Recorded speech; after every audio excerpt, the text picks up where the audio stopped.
जय माता दी। बरसात शुरू हो चुकी है और बरसात जब शुरू होती है तो बहुत अच्छे उपाय हम अपने लिए कर सकते हैं। बारिश का जो पानी होता है वह पानी बहुत ही शुद्ध होता है। जो बारिश का पानी होता है वो बहुत ही शुद्ध होता है और आपने देखा भी होगा कि पहले भी लोग जो है पहली बरसात का पानी हमेशा ही किसी भी बोतल में या किसी भी बर्तन में स्टोर कर लेते थे।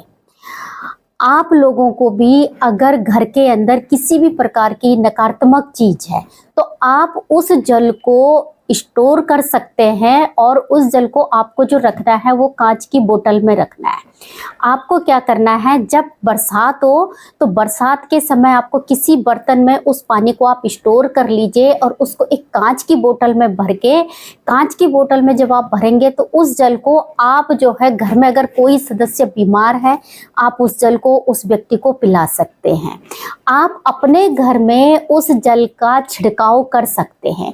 अगर आप ऐसे करेंगे तो आप इसका अनुभव खुद देखना कि यहाँ पे जो है एक अच्छी एनर्जी, एक अच्छी ऊर्जा मिलती है, क्योंकि बरसात का जो जल होता है वो ऊपर से बरसता है और वह जल जो है वो धरती से ही वो जल जो है ऊपर जाता है। जैसे कहते हैं समुद्रों के आसपास, जैसे आपने देखा होगा कि जो क्या कहते हैं बादल जो आते हैं तो वही बादल जो है उस पानी को लेकर के जाते हैं और फिर जो है वो जल जो है वो बहता है और जब बरसात होती है तो वही जल जो है वो आता है और कितना शुद्ध जल वो होता है। तो आप लोगों को अगर किसी भी प्रकार की नेगेटिव चीज़, नकारात्मक चीज़ें हैं तो आप बरसात का जल को स्टोर कर सकते हैं और उस जल का छिड़काव कर सकते हैं। या घर में किसी भी प्रकार का कोई व्यक्ति जो है वो पेशेंट है और बीमारी उनको है तो आप थोड़ा थोड़ा करके उनको वो जल भी